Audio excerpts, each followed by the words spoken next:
Ketoacidosis, simple acidosis और diabetic ketoacidosis क्या है? ये इस लेक्चर के थ्रू आप लोगों को ये सारे क्वेश्चंस के आंसर मिल जाएंगे। बल्कि एक ही क्वेश्चंस हैं, डिफरेंट तरीक़ों से पूछा जाता है। कभी कहते हैं कीटोएसिडोसिस क्या है, कभी कहते हैं एसिडोसिस क्या होता है, कभी कहते हैं डायबिटिक कीटोएसिडोसिस क्या है। Very simple, just concentrate. Ketoacidosis को पहले हम डिफाइन करेंगे। What is ketoacidosis? ब्लड का पीएच अगर एसिडिक हो जाए ड्यू टू कीटोन बॉडीज की वजह से अगर ब्लड का पीएच जो है वो एसिडिक बन जाए, उसको हम लोग कहते हैं कीटोएसिडोसिस। और आप लोग जानते हैं कि पीएच एसिडिक कब बनता है? जब पीएच नीचे आता है 1 2 3 4 5 6 7 तक, 1 से लेकर 7 तक एसिडिक है, फिर उसके बाद 7 जो है न्यूट्रल है, उसके बाद जो है फिर वो बेसिक शुरू हो जाता है। इन शॉर्ट, अगर सिंपल मैं बताऊं विदाउट कन्फ्यूजन, कि कन्फ्यूजन ना हो आप लोगों को, ब्लड का पीएच अगर एसिडिक हो जाए, simple, due to ketone bodies, उसको कहते हैं कीटोएसिडोसिस। और एक कंडीशन होता है डायबिटिक्स में भी, तो ऐसे कंडीशन जिसमें डायबिटीज़ का पेशेंट हो और उसमें अगर एसिडोसिस होता है, तो that is most probably the diabetic, which one, diabetic ketoacidosis. Okay, coming to the point. अभी क्वेश्चन है कि किस तरह से एसिड जो है वो पीएच बन जाता है, मतलब पीएच एसिड की तरफ कैसे जाता है, या हमारे बॉडी में एसिडोसिस कैसे होती है। Very simple. Primary energy source जो है, अभी मैं हाफ का आंसर दे रहा हूँ किस तरह बनता है। Primary energy source, secondary energy source. अगर हमारे बॉडी में ग्लूकोज मौजूद हो, उस ग्लूकोज को सेल जो है वो यूटिलाइज करेगा, एटीपी बनाएगा। अगर ग्लूकोज ख़त्म हो जाए तो फिर उसके बाद सेकेंडरी जो एनर्जी का सोर्स है वो है लिपिड। तो लिपिड्स क्या होते हैं? उसकी फैटी एसिड की मेटाबॉलिज्म होती है, फिर उसके एट द एंड एनर्जी बनता है।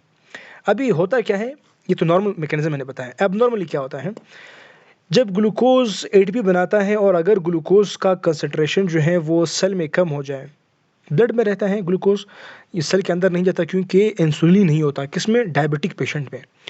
तो उस कंडीशन में क्या होता है, इंसुलिन का काम क्या है कि ब्लड से ग्लूकोज कम करे और सेल के अंदर ले जाता है कि सेल उसको यूटिलाइज करके एनर्जी बनाए। अब ये सेल को ग्लूकोज नहीं पहुंच रहा, कौन से कंडीशन में? डायबिटिक कंडीशन में। तो उस वक्त क्या होता है, फिर सेल जो है वो स्विच करता है फैटी एसिड के मेटाबॉलिज्म की तरफ, यानी कि फिर लाइपोलाइसिस होती है। सेकेंडरी एनर्जी सोर्स जो है वो यूटिलाइज होना शुरू हो जाता है।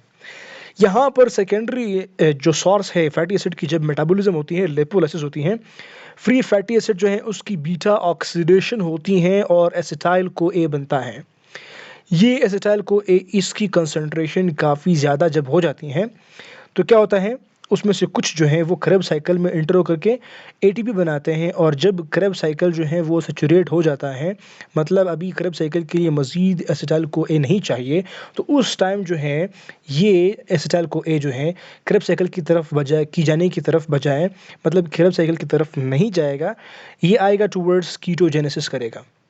मतलब इस एसिटाइल को ए से कीटोन बॉडीज पे बनेंगे, अगर बहुत ज़्यादा एसिटाइल को ए बनेंगे। गॉट? अभी क्या होता है, ये कीटोजेनेसिस जब होता है, कीटोन बॉडीज जब बनते हैं, तो ये जब ब्लड में बन जाते हैं, इनका काम क्या होता है? डीप्रोटोनेट करना, यानी कि प्रोटॉन्स को बनाना। H+ आयन जो है वो इंक्रीज़ करते हैं ब्लड में। तो ये H+ आयन जब ब्लड में ज़्यादा हो जाते हैं तो फिर उससे क्या होता है, ब्लड का जो पीएच है वो चेंज हो जाता है। हम कहते हैं कि H+ आयन जो है वो डिनोट करता है किसको? एसिडिटी को। तो क्या होता है, ब्लड में एसिड का कंसंट्रेशन बढ़ जाता है, तो हम कहते हैं एसिडोसिस हो गया। क्या हुआ? एसिडोसिस हुआ। अब ये एसिडोसिस किसकी वजह से हुआ? कीटोन्स की वजह से हुआ। और यहाँ पर कुछ पेशेंट लाइक डायबिटीज़ पेशेंट है, उसमें मोस्टली जो है ग्लूकोज जो है वो इंसुलिन के थ्रू सेल्स के अंदर नहीं जाता, तो फिर उन डायबिटिक पेशेंट में फैटी एसिड के मेटाबॉलिज्म की तरफ जो है वो सेल स्विच करते हैं ताकि एनर्जी बनाए। और इन द मीन वाइल जब उसकी काफ़ी ज़्यादा जो है एसिटाइल को ए की मतलब प्रोडक्शन होती है, लिपोलाइसिस के बाद बीटा ऑक्सीडेशन होती है उन लिपिड्स की, फ्री फैटी एसिड्स की।